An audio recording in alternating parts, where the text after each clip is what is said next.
You want spunk? Here's your dog. The Affenpinscher is spunky times 10. It's also tiny times 10. Think about it. At just 7 to 10 pounds, the Affenpinscher weighs at least 10 times less than the mighty Newfoundland. It's like a perpetual baby in your arms. Renoir included this petite pooch in Luncheon of the Boating Party, one of his most festive paintings. If he didn't paint the Affenpinscher for its perkiness, he may have painted the breed for its quirkiness. They generally have a very scruffy sort of face with a mustache and a little beard and look monkey-like. Hence the name. Affenpinscher actually translates to monkey terrier in German. This charismatic canine with a monkey face has another claim to fame. One of the first Affenpinscher breeders in America was mining heiress Evelyn Walsh McLean. And actually, she was the last person who privately owned the Hope Diamond. Rumor has it that the wealthy socialite would occasionally attach the magnificent jewel to the collars of her beloved dogs. Lucky dog. One of the oldest toy breeds, the Affenpinscher got its start in 17th century Germany, where it most likely held a less than privileged position. They were used to get rid of the rat populations in homes or mills. Over time, breeds like the pug, the silky pinscher, and the smooth-haired German pinscher are believed to have been mixed in, creating a rare little type with some funny characteristics. They kind of have a pushed-in ape-like face. That's because the muzzle on the Affenpinscher is exceedingly short. And how about that monkey mouth? This toy breed is known for its protruding jaw and lower lip, which makes them look like they have a perpetual pout, kind of like a supermodel. No fancy hairdressers styled the Affenpinscher's coat, though. It's always rough and shaggy, usually black, and sometimes salt and pepper, beige, black and tan, and a sort of reddish color. If you're betting this big-hearted little tot is the one for you, you could be right. Standing between 9 and 11 inches tall, the Affenpinscher can be exercised indoors and travels well. But in the health department, watch out. Your vet bills could be high. The Affenpinscher is prone to eye, teeth, hip, joint, thyroid, and heart issues. But when it comes to grooming, you'll only need to give this low-shedding pet a good combing twice a week to prevent matting. Training these independently minded dogs is another story. In France, they're called mustached little devils for a reason. Affenpinschers can be very, very difficult to housebreak. But in a family, this playful and high-energy pooch can be an entertaining choice. Affenpinschers are not recommended for very young children, though, because they're small and injure easily. To sum up, Affenpinschers are content with indoor exercise, but they're prone to a wide range of inherited health problems. They need to be groomed at least twice a week.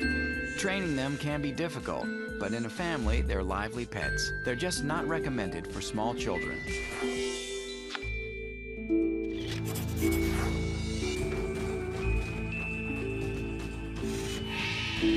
Often described as the king of dogs, the Afghan hound is a majestic and elegant sight hound that many believe is one of the most ancient dog breeds.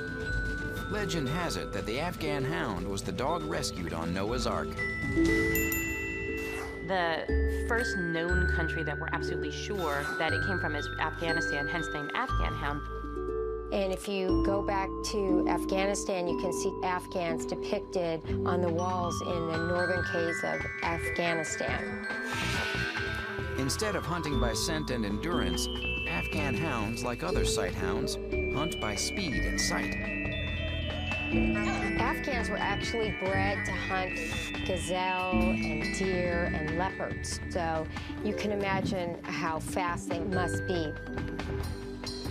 In fact, the Afghan hound can reach speeds of up to 40 miles per hour. That's as fast as a thoroughbred racehorse.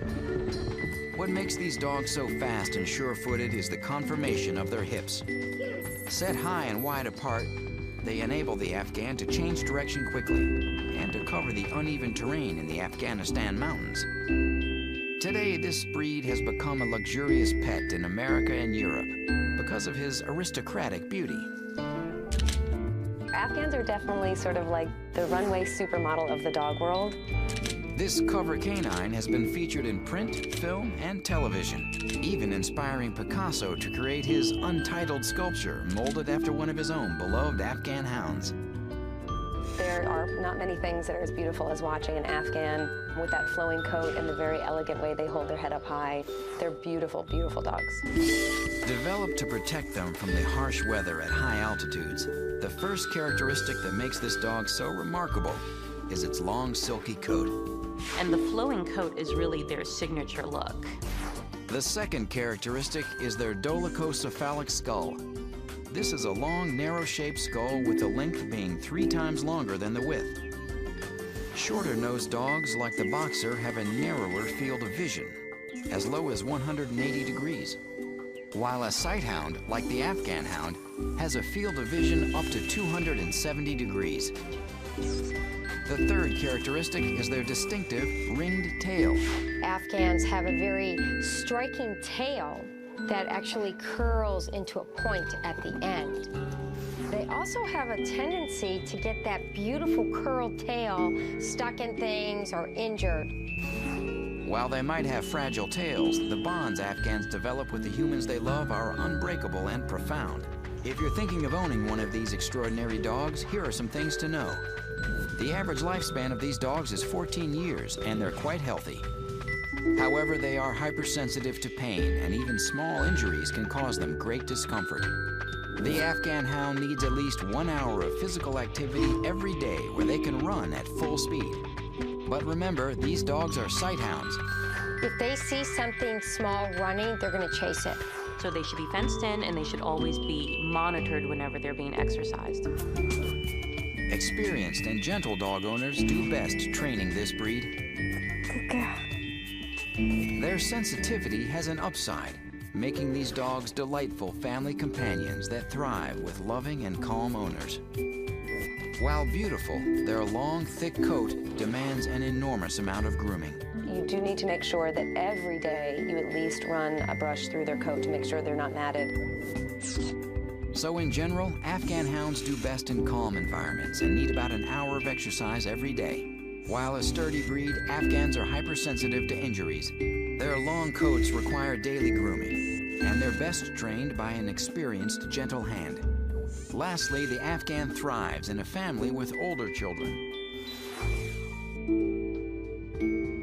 They just touch your heart. They know exactly how to reach you. It's inspirational to live with them.